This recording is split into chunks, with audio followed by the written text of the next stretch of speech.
तेच तर सांगतोय मी तुला, ती घरात नाहीये म्हणून.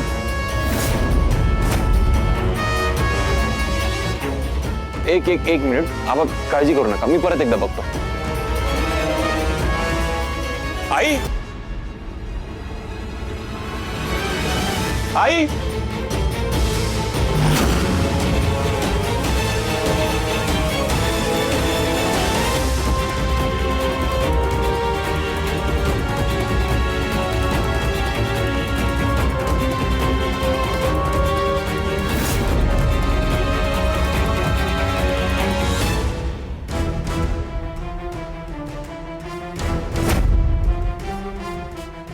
काय झालं इंद्र?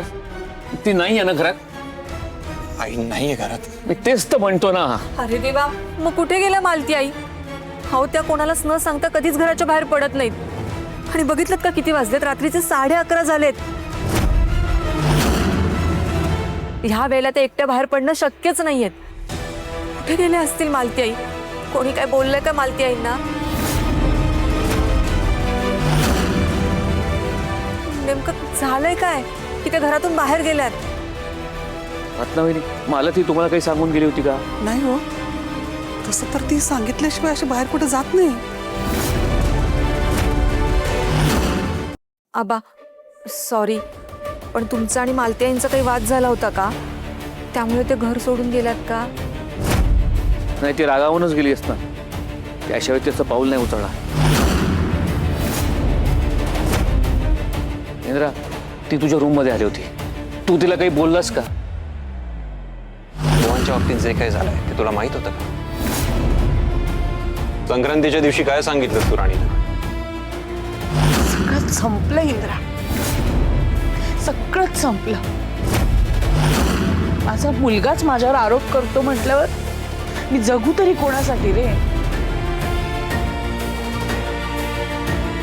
नाही आबा, मी का आईला काही बोलेन? जेव्हा ती माझ्या डोक्याला तेल लावत होती तेव्हा फक्त ती मला एवढं म्हणाली की काळजी घे तुझी. गेली कुठे असेल ती? काय झालं असेल याच्यात? आबा, मी काय म्हणतोय, आता बोलत बसण्यात काही अर्थ नाहीये. आधी आईला शोधायला हवं. मी बघतो. अजित, चल माझ्यासोबत. मी पण येऊ तुमच्याबरोबर. नाही राणी, नको. रात्र खूप झाली, त्या दोघांनाच जाऊ दे. तसे मी पोलिसांना फोन लावणार आहे, त्यांची मदत घेतो. तोवर तुम्ही शोधा रे. Hello hello, inspector. Hello hello. ए राणी, हा साळसूतपणाचा आवाजून किती दिवस आणशील का तू?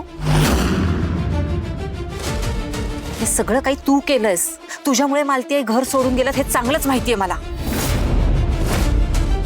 तूच काहीतरी बोलली असणार. उर्मिलाताई, काय बोलताय तुम्ही? मी का बोलीन त्यांना काही? हो का? चोराने चोरी केली तर तो मान्य करतो का मी चोरी केली ते? अगं तू चतुर आहेस. एखाद्याचा काटा कसा काढायचा हे व्यवस्थित तुला जमतं. मालती आई काय म्हणायच्या तुला? ह्या घरातून निघून जा. पण तू काय केलंस? मालती आई ह्या घरातून कशा निघून जातील याचा चोख बंदोबस्त केलास. हो ना? बरोबर ना? बघा, मी काहीच केलं नाही आणि माझं बोलणं पण झालं नाहीये त्यांच्याशी. तुझा हा खोटारडेपणा आहे ना, एक ना एक दिवस नक्कीच उघड होईल. तेव्हा बघ, सोडणार नाही मी तुला. मला चांगलंच माहितीये या सगळ्याला जबाबदार तूच आहेस. आणि हो, मालती यांच्या केसाला जरी धक्का लागला ना तर गाठ माझ्याशी, हे लक्षात ठेव.